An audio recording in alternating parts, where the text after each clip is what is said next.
2023년도 이제 한 달 정도 남았는데요. 일본도 분위기는 엔저와 저임금으로 가라앉은 분위기지만 방송이나 이벤트는 연말 분위기로 준비가 한창입니다. 그중 TBS가 방영하는 빛나라 일본 레코드 대상이라는 이벤트에 뉴진스가 대상 후보에 노미네이트되어 화제입니다. 어떻게 된 건지 한번 살펴보도록 할까요?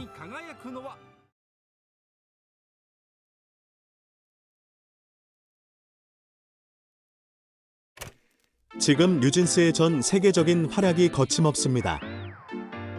얼마 전 미국에서 열린 빌보드 뮤직 어워드에서 최고의 K-팝 아티스트로 선정되어 모든 이를 놀라게 했던 뉴진스였습니다.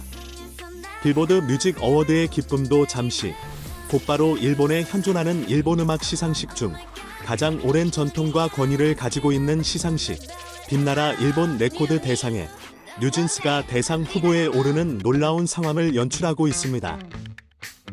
일본 레코드 대상은 일본 작곡가 협회에서 주최하며 일본 내 각 스포츠 신문 기자가 심사위원을 맡는 권위 있는 대회인데요. 이전 방탄소년단도 선정되어 수상한 경력을 가지고 있습니다. 올해는 각 부문별로 먼저 선정된 수상자를 발표했는데요. 뉴진스는 무려 2개 부문에서 수상하는 쾌거를 이뤘다고 각 일본 미디어에서 앞다투어 발표했습니다. 더불어 엔하이픈도 일본 레코드 대상에서 요아소비와 함께 특별 국제 음악상을 수상했습니다.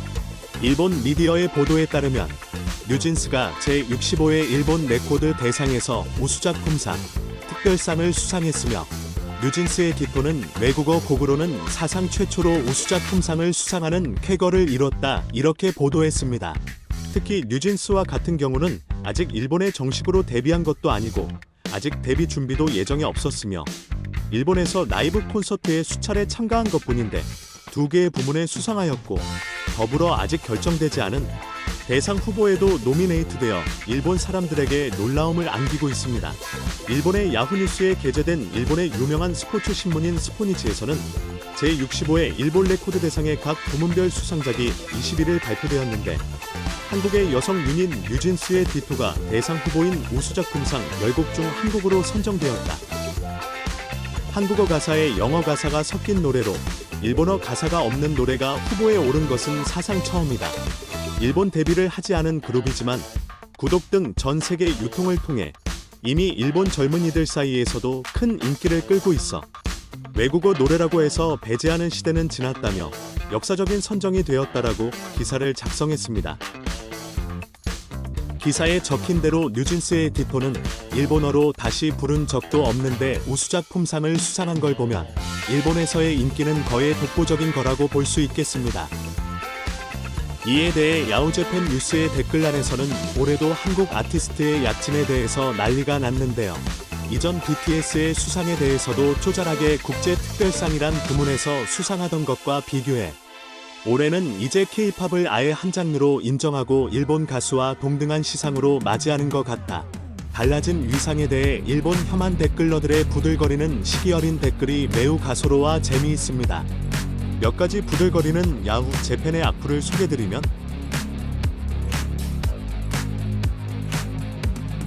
일본 레코드 대상인데 게다가 뉴진스는 일본 데뷔도 안 했고 어느 나라에서나 괜찮다는 건가? 그럼 서양 음악도 넣어야지. K-팝을 듣긴 하지만 이런 짓을 하니까 더 싫어지는 거죠. 홍백이든 레코즈든 팬들만 기뻐하고 더 이상 팬들조차도 팬들이 때려서 기뻐하지 않는 사람도 있다는 이상한 현상. 아티스트도 팬도 모두 마이너스일 뿐이다. 과거 아메리칸 팝으로 일본에서 히트한 곡도 꽤 있었지만 일본의 음악상을 받은 것은 우보상 정도다. 왜 한국 그룹에게 상을 줘야 하는지 시대가 다르긴 하지만 비틀즈에게도 특별상 정도라고 생각한다. 홍백과 합전이라고 해도 이상하다. 일본의 상이고 일본의 방송 프로그램이다. 작년에 홍백에서 일본 데뷔 전 그룹이 출전해 찬반 논란이 있었는데 이번엔 그보다 더 심하네요.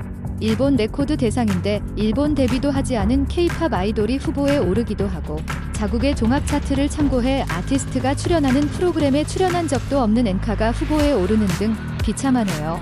예전 같았으면 외국 곡으로 수상했을 텐데 동방신기나 방탄소년단은 왜 그쪽에서 대상 후보에 오르지 못했을까 하는 의문이 들 정도다. 또 미국이나 영국, 유럽의 곡들은 왜 후보에 오르지 못했을까?